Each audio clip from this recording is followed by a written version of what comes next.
अंतरराष्ट्रीय युवा विद्वान, जैन दर्शन में यूनिवर्सिटी टॉप व गोल्ड मेडलिस्ट, जैन सिद्धांत एवं न्याय विषयों को सरलता से समझाने वाले, यूएसए, इंग्लैंड, ऑस्ट्रेलिया आदि अनेक देशों में जैन धर्म की महती प्रभावना करने वाले, पंडित टोडरमल पुरस्कार, युवा विद्वत रत्न आदि अनेक पुरस्कारों से सम्मानित मूर्धन्य विद्वान डॉक्टर संजीव कुमार गोधा जयपुर द्वारा जानिए धर्म का मर्म।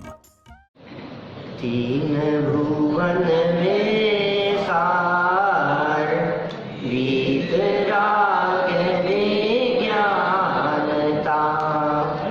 शिव स्वरूप शिवकार, नमो त्रियोग समारिके। तीनों लोकों में सारभूत वीतराग विज्ञान स्वरूप अपना आत्मा ही है। इस तरह मंगलाचरण करने के उपरांत यहाँ दौलत राम जी ने समस्त जगत के जीवों को सुख प्राप्ति की चाह है यह बताते हुए इस जीव को इसकी पुरानी कहानी सुनाना शुरू किया। किसी व्यक्ति से ये पूछो कि छेड़ाला के अंदर कहानी है क्या, तो वो ये कहेगा छेड़ाला में तो कोई भी कहानी नहीं है।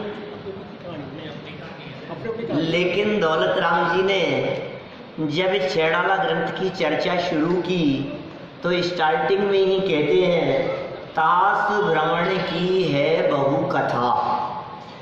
माने हे जीव, तुमने चतुर्गति में किस तरह से परिभ्रमण किया है और संसार में अपना काल आज तक किस प्रकार से बिताया है, मैं उसकी कथा और उसकी कहानी तुम्हारे को सुना रहा हूँ।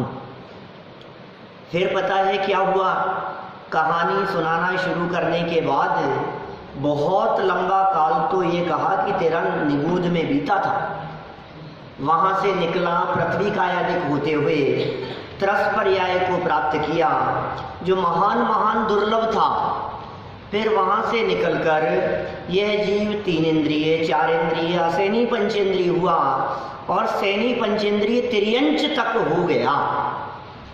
उस तिर्यंच अवस्था में इस जीव ने छेदन भेदन भूख प्यास आदि के जिन दुखों को भोगता है उन सब की चर्चा हम पिछली क्लास तक आपके बीच में कर चुके हैं।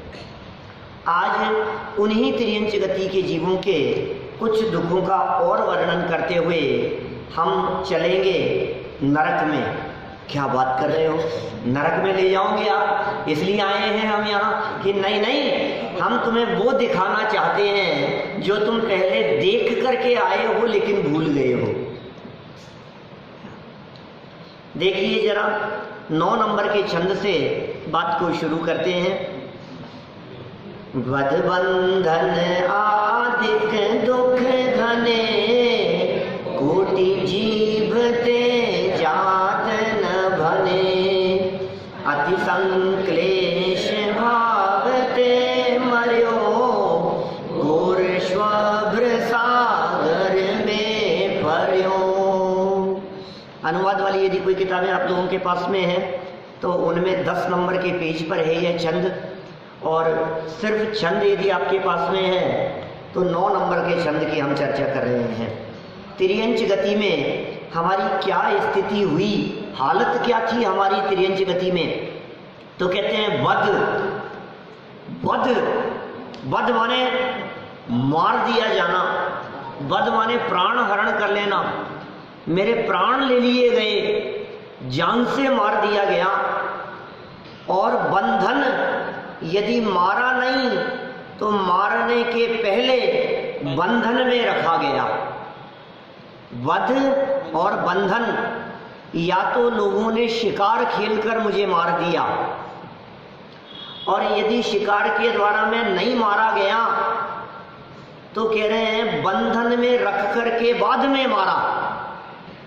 कि क्या मतलब बंधन में रख के बाद में मारा? कि जितने लोग बलि चढ़ाने वाले दिखाई देते हैं वो भी तिर्यंच गति के जीवों को, ये जो होती है ना बैल भैंस ऐसे जीवों को, भैंसा वगैरह गले में माला पहनाते, स्वागत करते हैं उसका, और फिर उसके बाद उसे उसकी गर्दन धड़ से अलग कर देते हैं बलि चढ़ाते हुए। छोड़ो उन बातों को। ये जो मुस्लिम आदि संप्रदाय में बकरों को खूब खिलाते हैं, पालते हैं, रखते हैं, और उसके बाद क्या करते हैं? हलाल कर देते हैं। ये मांस भक्षण करने वाले ये क्या करते हैं? मार मार कर। इतना ही नहीं, यदि आप शाकाहारी लोगों की बात करेंगे, आप सज्जन लोगों की बात करेंगे, जो लोग गायें पालते हैं उनकी बात करेंगे, तो उन लोगों ने भी मेरे साथ क्या किया कि जब तक दूध देती थी तब तक तो रखा, और जब दूध देना बंद कर दिया उसके बाद मुझे भोजन नहीं दिया और मुझे बेच दिया कसाई के यहाँ मारने के लिए।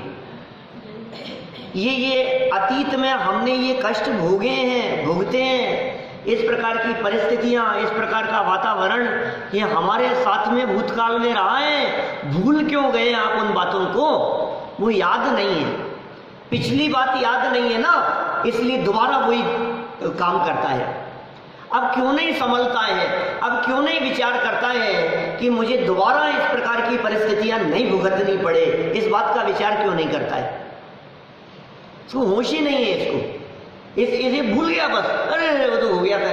पहले कभी कहीं किसी जगह पर आपको बहुत नुकसान हुआ था, धोखे में आ गए थे आप, फिर भूल गए उसको, अब फिर दोबारा उसी तरह के काम में उलझ गए, फिर फंस गए आप।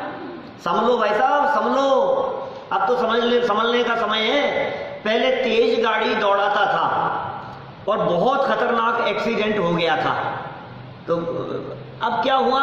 वो बहुत 15 साल पुरानी बात हो गई, 10 साल पुरानी बात हो गई, भूल गया। अब तो सब नॉर्मल है, फिर तेज दौड़ाता है। तो तुझे याद दिलाते हैं, तू भूल गया क्या 10 साल पहले क्या घटना घटी थी तेरे साथ में? तो अपने साथ घटी हुई उस पुरानी घटना को भूल गया, इसलिए दोबारा वैसे ही काम करता है।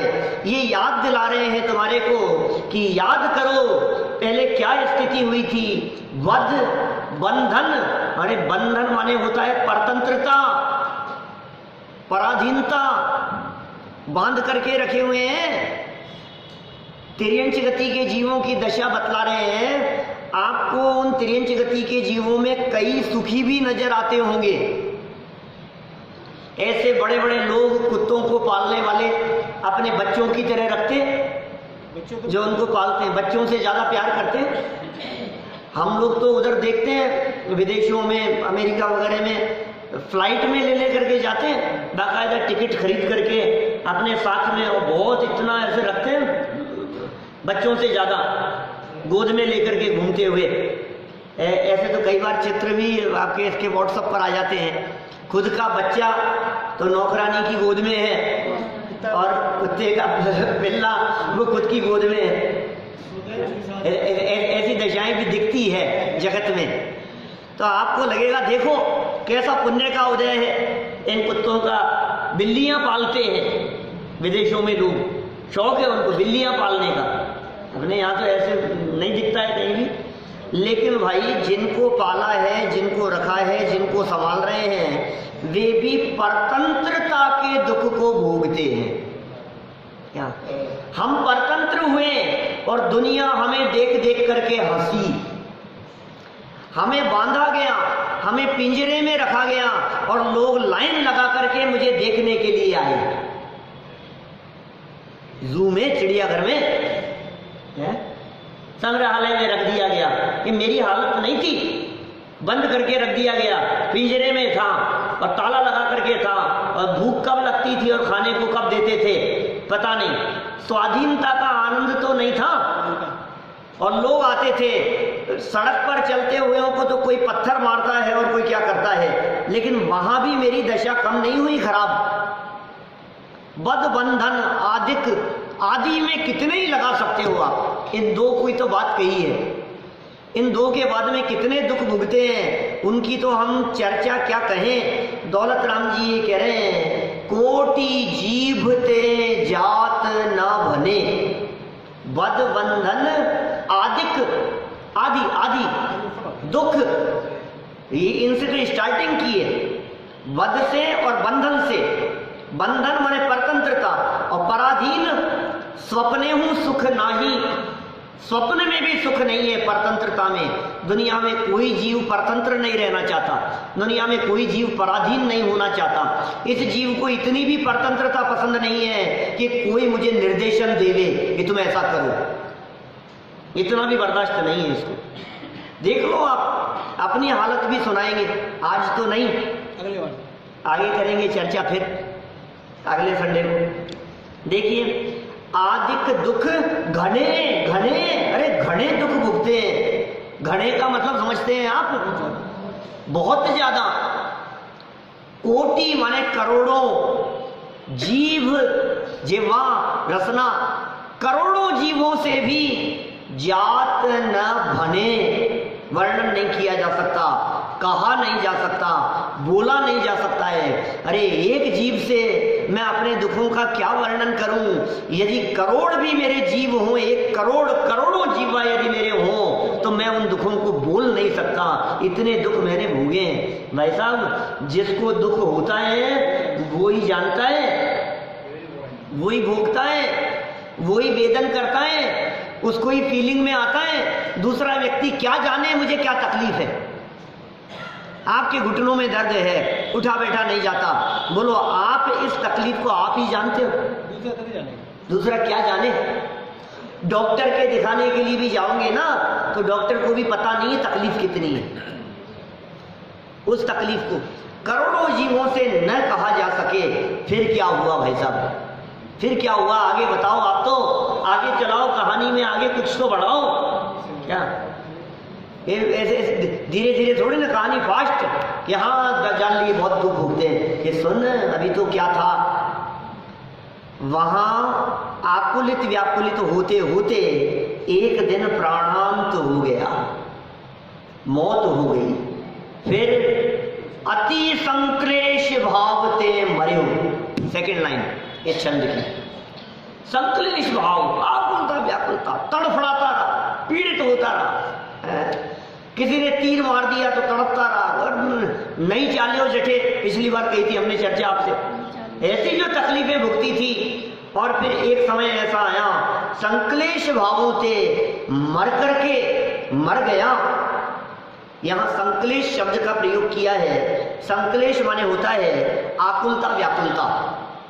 संक्लेश परिणामों को कहते हैं आर्त ध्यान। और फिर कह दिया उन परिणामों से मरकर, माने खोटे परिणामों से मरकर, पाप परिणामों से मरकर। देखो, जब मरते समय जैसे परिणाम होते हैं ना, उनके ऊपर निर्भर करता है कि व्यक्ति मर के कहाँ जाने वाला है। इसलिए ये कहावत प्रसिद्ध है, अंत भला सो सब भला।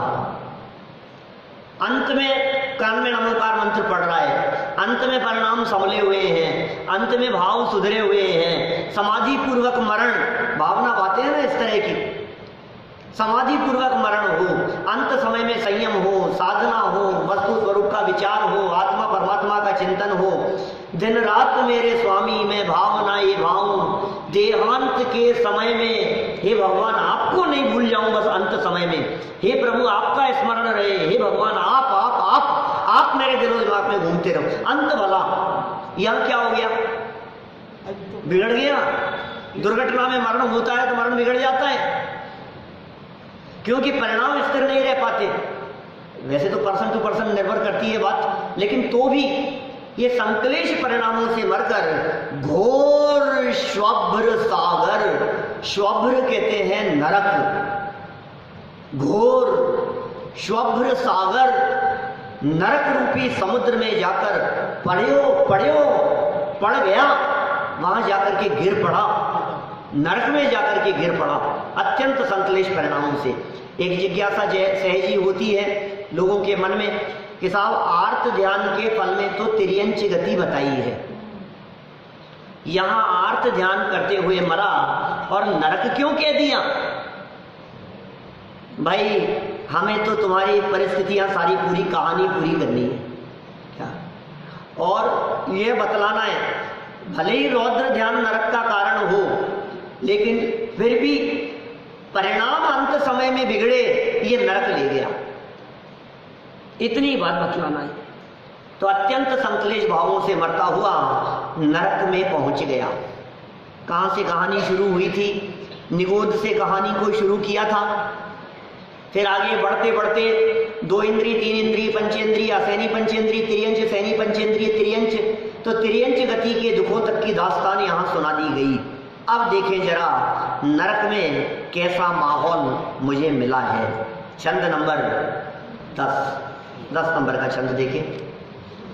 तहाँ भूमि पर सत दुख सो, बिच्छू सहस डसे नहीं तिसो, ताहाँ राध श्रोणित वाहिनी, कृमिकुल कलित देह दाहिनी। ओ तहाँ उस जगह पर जब मैं पहुंचा, नरक में जब मैं पहुंचा तो क्या हुआ? भूमि परसत टच, स्पर्श किया। भूमि को जैसे ही टच किया, नरक की पृथ्वी को जाकर के जैसे ही छुआ, तो दुख इसो, टच करने मात्र से कैसा दुख हो गया है? नरक भूमि को स्पर्श, अरे जमीन ऐसी है कि उस जमीन को छूते ही ऐसा लगता है कि बिच्छू सहस माने हजार बिच्छू जानते हैं? बिच्छू देखा है सात्विक? बिच्छू देखा है कभी? यहाँ खाया है कि किसी को बिच्छू है? कोई आपको खाया है? खाते हुए को देखा है, जिसको बिच्छू खा गया है उसे देखा है। क्या हालत होती है हैप्पी, ऐसे प्राण निकलते हैं। मरता तो नहीं है लेकिन मरे जैसी हालत होती है बिच्छू काट जाए तो।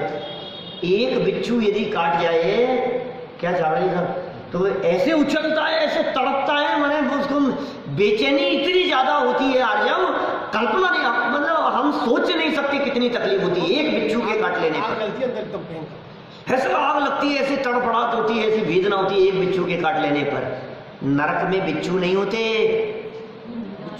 क्या बिच्छू नहीं होते नरक में? क्योंकि बिच्छू तो त्रियंच गति का जीव है, क्या विकलत्रय है।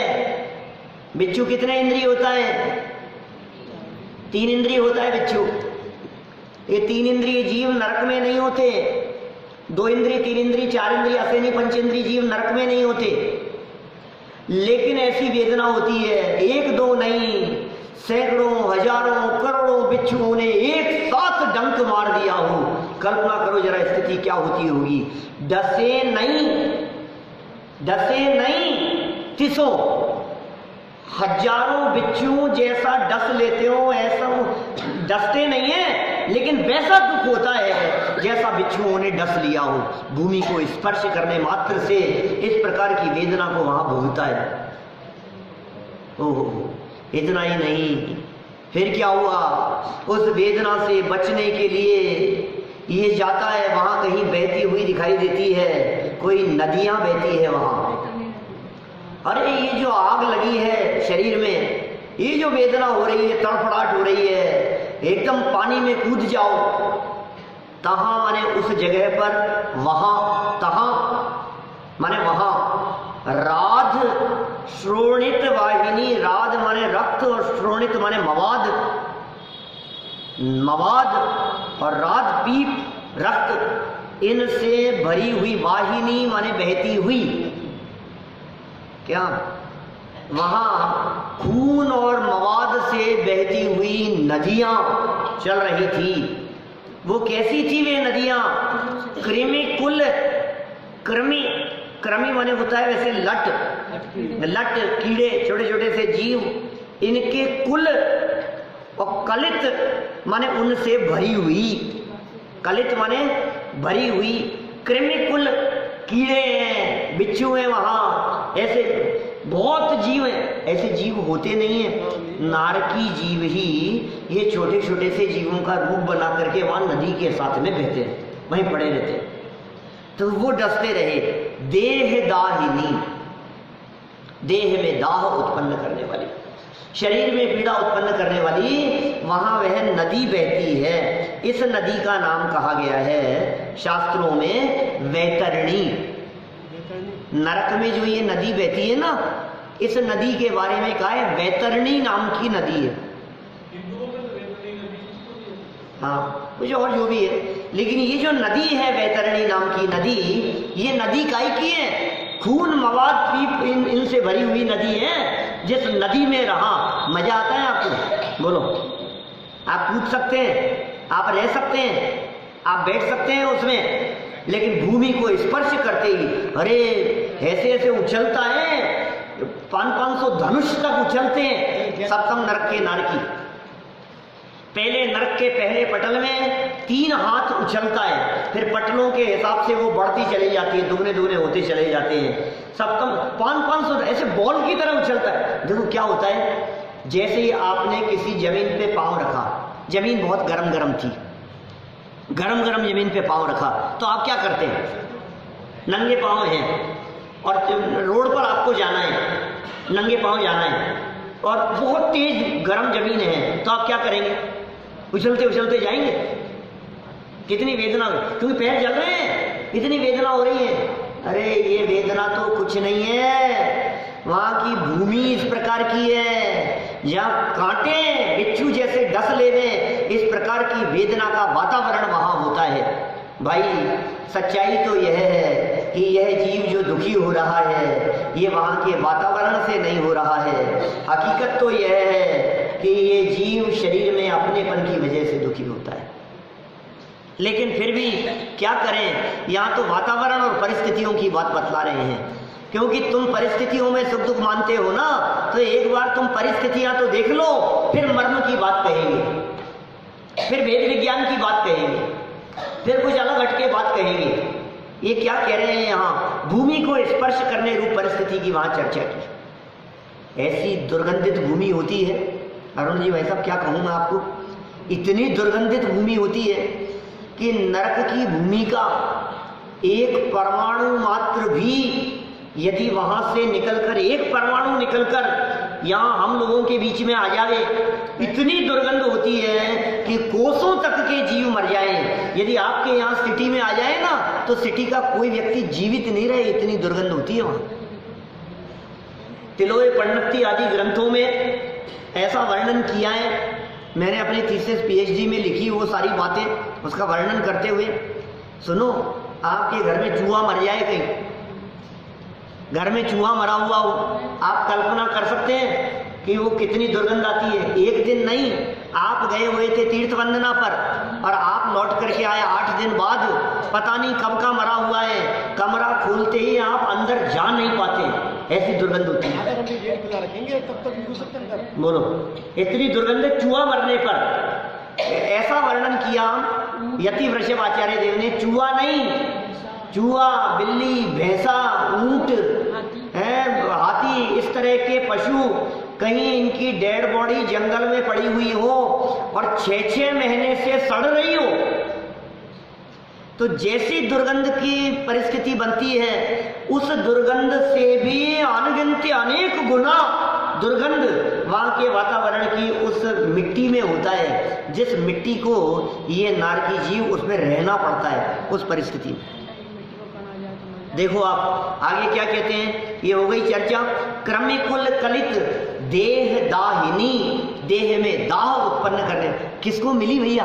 है कौन दाह भुगत रहा था ऐसी? और नालायक भुगत और भुगत। अरे वो क्या भुगत रहे हैं, मैंने भुगती है क्या? नरक का एक वीडियो काफी समय पहले देखा था, दिखाया गया था, है वहां तो फोटो में दिखाई थी अभी मैंने, लेकिन एक वीडियो है आधे घंटे का नरक का, आपको मिल जाएगा, नेट पे सर्च करेंगे तो आपको मिल जाएगा। वीडियो बनाया है, किसी के द्वारा बनाया गया है और उसमें वहां की परिस्थितियों का चित्रण किया गया है।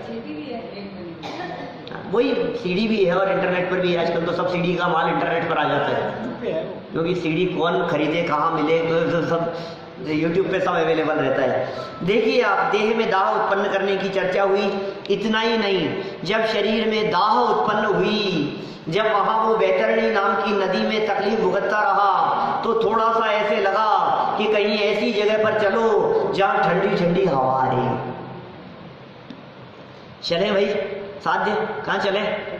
ठंडी हवा के बीच में चलते हैं। चलो ठंडी हवा कहाँ आ रही है? और उधर एक पेड़ दिखाई दे रहे हैं, देखो कुछ पेड़ है वहां, उन पेड़ की छाया में चलते हैं अपन। ठंडी ठंडी हवा, वो कैसे पत्ते उड़ रहे हैं, कितनी गजब की हवा चल रही है। दौड़ते दौड़ते दौड़ते कहाँ पहुंचे? पेड़ के नीचे पहुंच गए। फिर हुआ क्या वहां? 11 नंबर के छंद में कहते हैं, सेमर तरु दल जुत असी पत्र, असी जो देह विदारे तत्र, मेरु समान लोह गल जाए, ऐसी आप लोग बोलते नहीं है, ये दुख आपने भुगते हैं तो जबान नहीं निकल रही है। अब क्या करें, बोला नहीं जा रहा है। कैसा लग रहा है? इतनी संख्या है कि रोड तक आवाज जावे। देखो सेमर, तरु, तरु माने क्या होता है? बोलो भाई। तरु माने पेड़, वृक्ष। सेमर ये नाम है उन वृक्षों का, उन पेड़ों का नाम है। सेमर जाति के वृक्ष हैं। सेमर तरु, सेमर के वृक्ष, दल जुत पत्तों के साथ में, पत्ते भी थे उनमें। दल माने होता है पत्ते, जुत माने साथ, दल जुत उन पत्तों के साथ में सेमर के वृक्ष। और 80 पत्र, वो पत्ते कैसे थे भाई साहब? तलवार की धार जैसे पत्ते थे। 80 माने तलवार, पत्र तलवार की धार जैसी वहां की स्थिति थी। सेमर तरु दल जुत 80 पत्र, तलवार की धार जैसे पत्ते।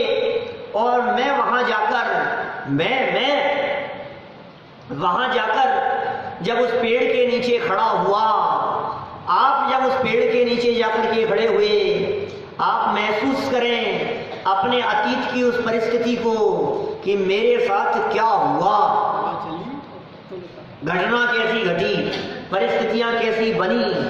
80 पत्र, 80 जो तलवार जिस तरह से देह विदारे तत्र, जिस तरह से देह को तलवार टुकड़े टुकड़े कर देती है, शरीर के टुकड़े टुकड़े कर दिए जाते हैं, उसी तरह से वे पत्ते मेरे शरीर के ऊपर गिरते थे और पत्तों के गिर जाने से सारा शरीर टुकड़े टुकड़े हो जाते थे, खंड खंड हो जाते थे, सारा शरीर छलनी हो जाता था। कैसी वेदना भोगता था मैं वहां। फिर भी मरता नहीं था। आगे अगले जन्म में करेंगे चर्चा।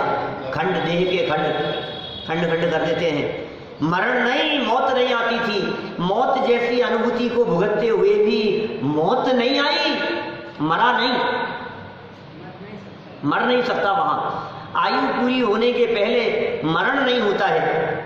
देह विदारे, देह का विदारण कर दिया गया वहां पर। और फिर क्या हुआ? सर्दी और गर्मी किस प्रकार की है। यहाँ तो थोड़ी सी गर्मी बर्दाश्त नहीं होती है बेटा।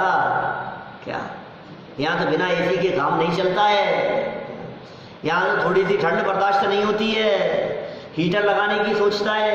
एसी कूलर के बिना तो जिंदगी जीना ऐसे लगता है जैसे हम जी नहीं सकते हैं। बिना एसी के तो जीना ही ऐसे लगता है, अरे कहाँ आ गए, कहाँ मर गए। थोड़ी सी गर्मी में चले जाओ, गर्मी के समय में शिखर जी चले जाओ आप, कैसा लगेगा? मई जून की गर्मी ऐसी लगती है, हे भगवान। और कटौती और चल रही हो ऊपर से लाइट की, उसमें फिर क्या हालत दिखाई देती है आपको मालूम है? आप जिस गर्मी को भोगते हैं, जिस गर्मी का वातावरण यहाँ दिखाई देता है, आग के पास में खड़े रहना हो उस गर्मी में, जून महीने का समय, और आपको खड़े रहना हो भट्टी के पास में, आग जल रही है, फिर क्या होता है? और इतना ही नहीं, भट्टी नहीं, जिस जगह पर टेम्परेचर बहुत बहुत ज्यादा हो, क्या, जहां समझ लो आप ये जो टाटा है ना,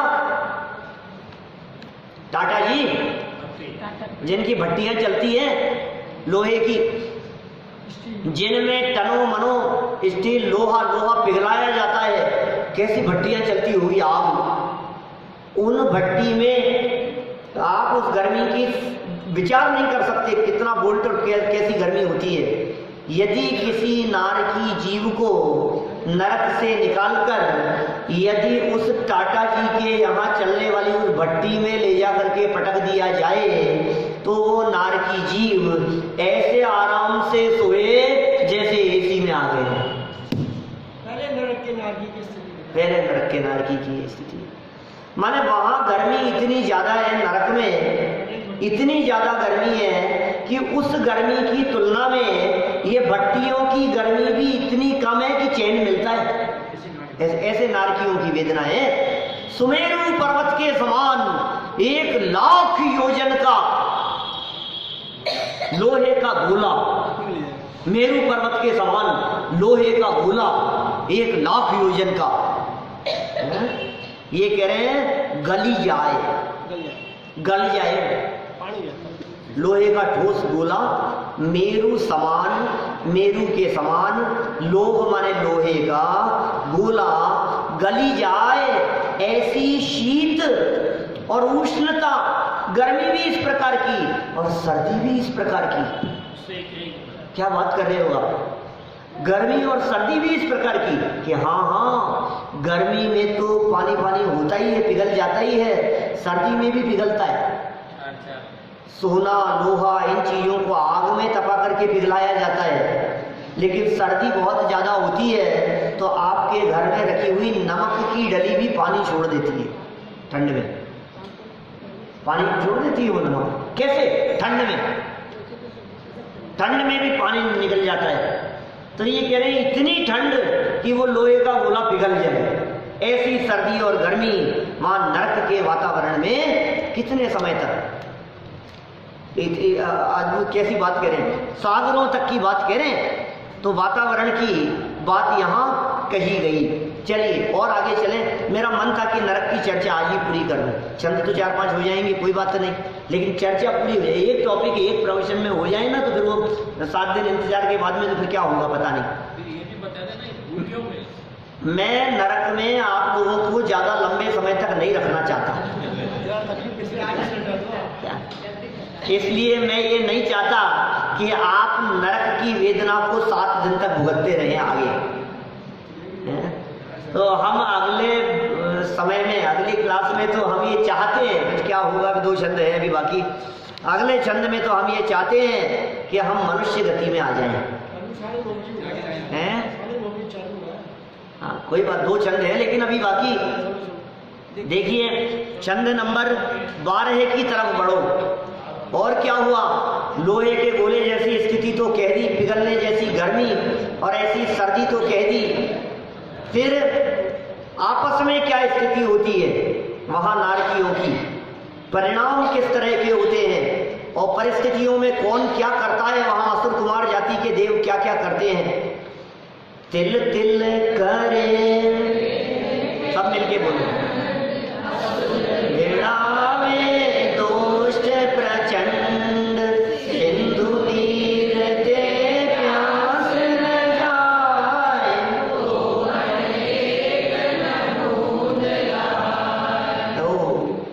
तिल तिल तिल तिल क्या है? तिल गुजराती में लोग तल कहते हैं, तल, तिल, तिलों में से तेल निकलता है। इसके ऊपर कहते हैं सर्दियों का मौसम शुरू हो रहा है धीरे धीरे, तिल के लड्डू, तिल पपड़ी है, तिल सकरी, क्या जो भी आप कहें, तिल तिल बहुत उपयोग में लिया जाता है सर्दियों के समय में। उस तिल के बराबर तिल तिल करे कर देते हैं क्या? देह के, देह माने शरीर, खंड खंड कर दिए जाते हैं, टुकड़े टुकड़े कर दिए जाते हैं। इतने बारीक बारीक टुकड़े करने में काट काट करके तिल तिल के समान देह के खंड हो जाते हैं। मर जाते होंगे फिर तो। अच्छा हुआ छुटकारा मिल गया, खंड खंड कर दिए गए। अरे भाई साहब सुनो तो सही, आयु पूरी हुए बिना तुम वहां से निकल नहीं पाओगे। जितना जीवन लेकर के आए हो उतना पूरा जीवन तो तुम्हें भुगतना ही पड़ेगा। शरीर के टुकड़े टुकड़े कर दिए जाने पर भी, आपस में नारकी जीव कर देते हैं ऐसे टुकड़े, तो भी मौत नहीं आती, क्योंकि वह शरीर पारे के समान जुड़ जाता है। पारा जानते हैं? पारा, पारे की गोलियां होती है, मार्केट में मिलता है पारा, थर्मामीटर के आगे लगा रहता है। थर्मामीटर जानते हैं, टेम्परेचर बुखार नापने के लिए आगे पारा लगा रहता है उसके। वो थर्मामीटर कभी टूट जाए तो पारा बिखर करके अलग अलग हो जाते हैं, इतने बारीक बारीक कण हो जाते, बिखर जाता है। लेकिन वो मिल जाए तो वापस जुड़ जाते, वापस अखंड हो जाता है। ऐसा ये लोग जो गेहूँ की जो गोलियां बनाते हैं ना, गेहूँ को सुरक्षित रखने के लिए मिट्टी की इस तरह की, उसमें पारा वारा भी डालते हैं, कुछ ऐसा उपयोग में लिया जाता है। पारे को परिष्कृत करके असाध्य रोगों के उपचार के लिए भी प्रयोग लिया जाता है। यहाँ तो ये बतलाना है कि पारा जिस तरह से टुकड़े टुकड़े होकर वापस जुड़ जाता है, ऐसे ही शरीर टुकड़े टुकड़े होकर के वापस जुड़ जाता है। लेकिन वेदना इस प्रकार की होती है कि जैसे मेरे टुकड़े हो गए। सच बात यह है कि शरीर के टुकड़े दुख का कारण नहीं होते, लेकिन मेरे टुकड़े हो गए, ये जो मान्यता है, ये दुखी करने में समझ, मान्यता से दुखी है। समझ में आ रही है बात? पीछे ये बात कही थी, भूल आपको भरमतवादी, अपने आप को भूल करके दुखी है। ये नरक का वातावरण, ये नरक की परिस्थितियों में भी जिन्हें अपने स्वरूप की खबर है वे दुखी नहीं है। जो अपने आप को जानते पहचानते हैं वे सुखी नहीं है। इस कार्यक्रम के पुण्यार्जक हैं स्वर्गीय श्री खूबचंद जी, माता जी श्रीमती विद्या देवी जैन, श्री दिनेश जी, विवेक जी सहज, स्वानुभव सिंघई परिवार, विवेक वस्त्रालय, रन्नौद, जिला शिवपुरी, मध्य प्रदेश।